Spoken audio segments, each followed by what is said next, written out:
The roar came from far away, but echoed as if it were inside his chest. Cairo stopped in the middle of the snow. His lungs burned from the dry cold of the Alpine mountains, and every step he took sank up to his knees into the white layer covering everything. He was an old lion, with a mane darkened by time, covered in scars that told stories no words could ever translate. He had survived droughts, rivals, wounds that should have killed him, but nothing had prepared him for what he found that winter afternoon. The cave was small, hidden between two ice-covered rocks. The wind howled outside as if trying to force its way in. Cairo had come there because he smelled something dead nearby, and a predator's instinct never rests, even when the body already begs for rest. But when he pushed his head into the cave and his eyes adjusted to the darkness, he did not see a carcass. He saw 4 cubs, small, covered in white and gray spots, their eyes still closed, newly born snow leopards, huddled together on top of one another in a desperate attempt to stay warm. Their mother was a few meters away, motionless, already cold. A huge rock had fallen on her during the avalanche that swept through that section of the mountain hours earlier. She had not had time to escape, but the cubs, protected inside the cave, survived, still unaware that they were completely alone. Cairo stood still for a long time. Vapor came from his nostrils. He looked at the dead mother, looked at the cubs.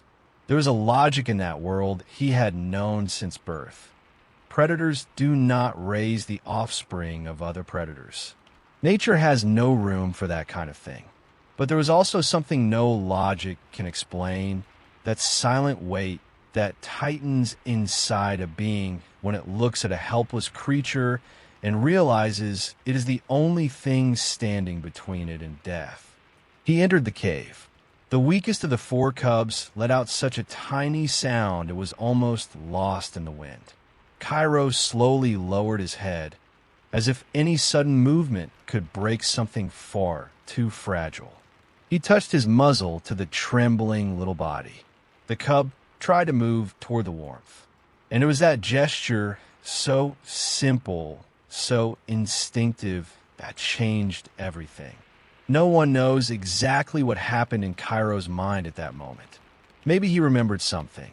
Maybe he did not think about absolutely anything at all. What is known is that he laid down at the entrance of the cave, blocking the wind with his own body, and stayed there the entire night while the snow kept falling endlessly outside. The next morning, the 4 cubs were alive. What no one could imagine was that this night would be only the beginning of something Cairo himself still did not understand.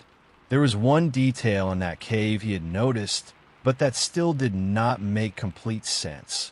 A strange mark carved into the stone above the entrance, as if someone or something had been there before. And that mark, ignored on that first day, would appear again years later at a moment when everything would be about to collapse. If you're enjoying this story, don't forget to subscribe to the channel, like the video, and tell us in the comments what you thought and which city or country you were watching from. The following days were the hardest. Cairo had no milk. He did not have what a leopard mother would have. What he did have was warmth, presence, and a silent stubbornness that made him return to that cave every time he went out to hunt. He quickly learned that he needed to bring soft meat, chewed into small pieces, and leave it near the tiny muzzles until they began licking it by instinct. It was a slow, imperfect process full of attempts that did not work.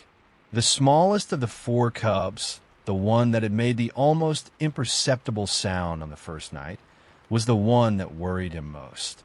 He did not eat with the same eagerness as his siblings. He stayed apart, breathing too quickly. Cairo spent 3 entire nights lying beside him, warming that tiny body with the heat of his own flank. On the 4th morning, the cub dragged himself toward the meat left near him and ate. Cairo watched in silence, without moving, as if any reaction could undo that small miracle.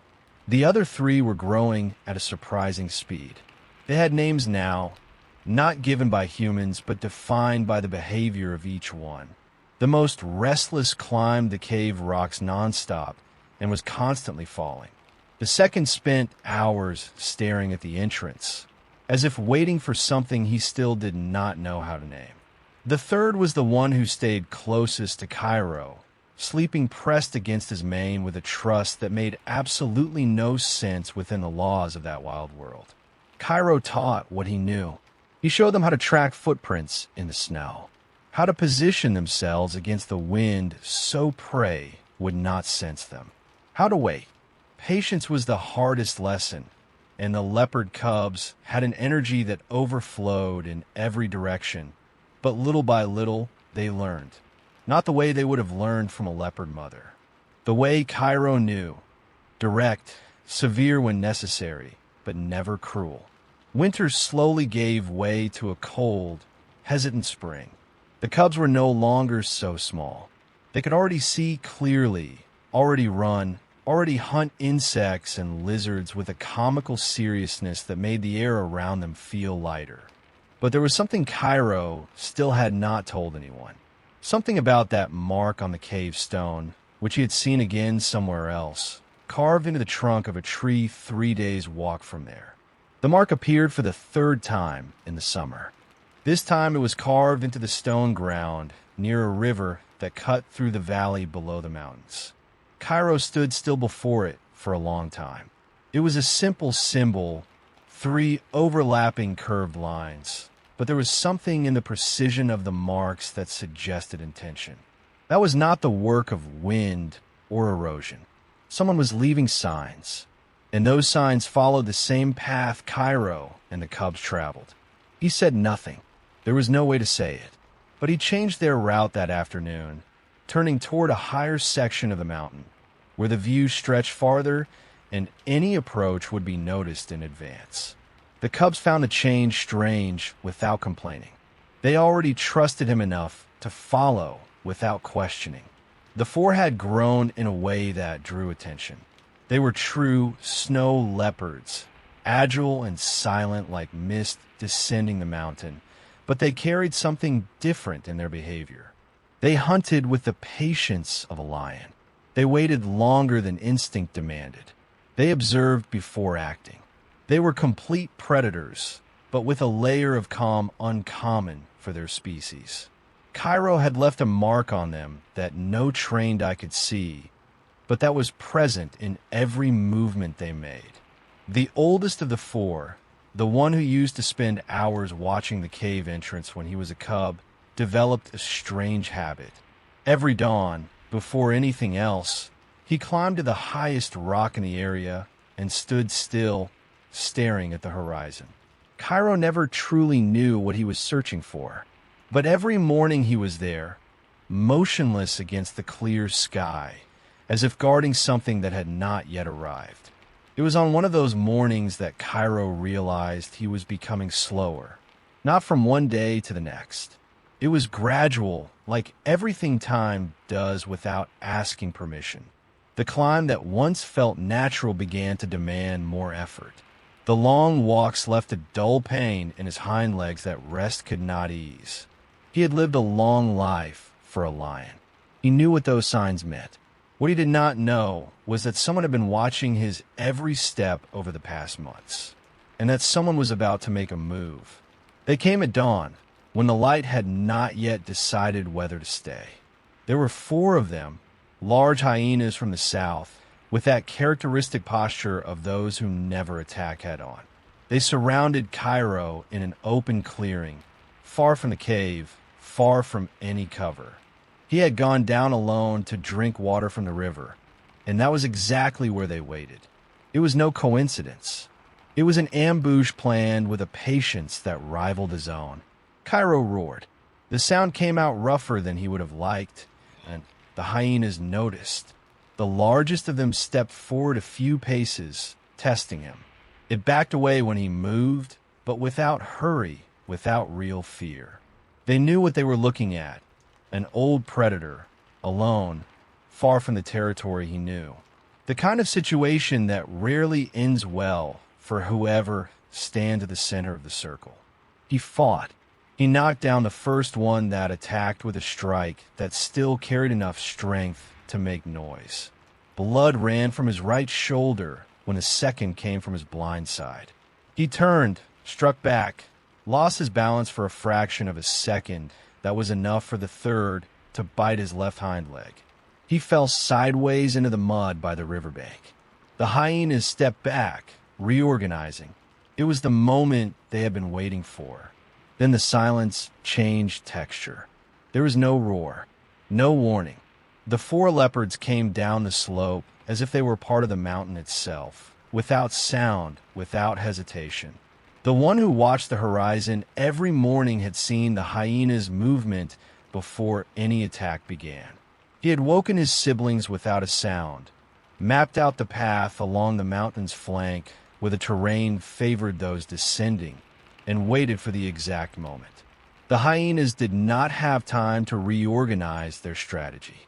In less than a minute, the ambush had reversed so completely it seemed impossible. They retreated to the tree line and disappeared without looking back. The largest of the leopards walked up to Cairo and stood before him. He did nothing. He simply remained there, looking at him. And in that gaze, there was something that needed no translation, the recognition of a debt that is not a debt, the return of something that was given without expecting anything in return. Cairo rested his head on the ground and closed his eyes. The leopards did not leave. That was the part no one could have predicted, not even Cairo. After the clearing, after the blood washed away by the cold river water, after the silence slowly returned the way it always does after violence, they simply stayed. Not like cubs needing protection, as a choice, as something each of them had decided without any of them needing to speak. Cairo healed slowly. His hind leg took longer than he would have liked, and there were days when he could barely stand. But he was never alone. One of them always stayed nearby, lying at a respectful distance, without invading, without smothering him, just present. In the same way he had remained at the entrance of that cave years earlier, blocking the wind with his own body, they now did the same for him, in different ways, but with the same meaning. The mark on the stones was never explained. Cairo never discovered who had made it or what it meant. With time, he stopped searching. Some things exist to be noticed, not understood. And perhaps the symbol was exactly that, a reminder that certain paths are drawn before we know we are walking them. The smallest of the four, the one who had almost not survived the first week, became the closest to him. He slept beside Cairo on the coldest nights, curled against the darkened mane, just as he had done when he could fit entirely in the palm of a paw. There was something in that image that summarized everything without needing any words. Two predators from different species, separated by all the logic of the wild world, choosing each other anyway. Cairo lived through 2 more winters after that morning by the river. He died on an autumn afternoon, quietly, with the sunlight striking the mountain rocks sideways, the mountains that had become the only home he had known in the final stage of his life. The 4 leopards stayed around him until the end. And afterward, for many days, the one who watched the horizon every morning continued climbing to the highest rock, continued staring at the horizon. What he was searching for, only he knew. But he kept going. Sometimes taking care of someone does not prepare you for loss. It prepares you to honor what remains. If this story touched you in any way, leave a comment telling us what you thought and which city or country you're watching from. Subscribe to the channel and like the video. It helps a lot and means that more stories like this will reach more people.